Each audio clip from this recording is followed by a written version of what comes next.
Sir આપનું નામ અને મારું નામ મિલન દેસાઈ છે. હું હાલમાં પુરવઠા નિરીક્ષક તરીકે જિલ્લા પુરવઠા અધિકારી રાજકોટની ઓફિસમાં ફરજ બજાવી રહ્યો છું. સર અત્યારે વિવિધ જે હોટલો છે રાજકોટની તેમાં રેસ્ટોરન્ટનું ચેકિંગ છે તો કયા પ્રકારનું હાલમાં રાજકોટની વિવિધ હોટલો ખાતે જ્યારે ફાસ્ટ ફૂડની સ્ટોલ ખાતે જ્યાં આગળ કોમર્શિયલ બોટલનો અથવા ઘરેલું બોટલ હોય તો ઘરેલું બોટલનો યુઝ નહીં થઈ રહ્યો કોમર્શિયલના બદલે એનું સઘન ચેકિંગ હાથ ધરવા માનનીય કલેક્ટર સાહેબ અને માનનીય જિલ્લા પુરવઠા અધિકારી સાહેબ દ્વારા સૂચના આપવામાં આવી છે, જે અંતર્ગત જુદા જુદા સ્થળો ખાતે આજમાં ચેકિંગ હાથ ધરવામાં આવ્યું.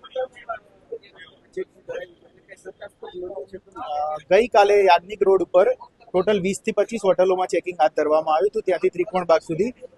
એમાં અંતર્ગત એક સર્વેશ્વર ચોકમાં દીપ સેન્ડવિચ ખાતે એક ઘરેલું બોટલ મળી આવી હતી, તેનું સીઝ કરીને જપ્તી લેવામાં આવી છે અને આજે રેસકોર્સ રોડ ઉપર ચેકિંગ હાથ ધરવામાં આવ્યું. ખાસ કરીને કેટલી બોટલો છે તે રાખી શકતા હોય છે કોઈ નિયમ છે કે આ બોટલ રાખી શકાય? એમાં એવો નિયમ છે કે કોઈ બી વ્યક્તિ અથવા કોઈ બી સ્થળ ઉપર જ્યાં પેસોનું સર્ટિફાઈ ના હોય ત્યાં 100 કેજી સુધીની જ બોટલો રાખી શકે, એટલે 7 થી 8 વધુમાં વધુ 7 બોટલ રાખી શકતા હોય, 6 થી 7.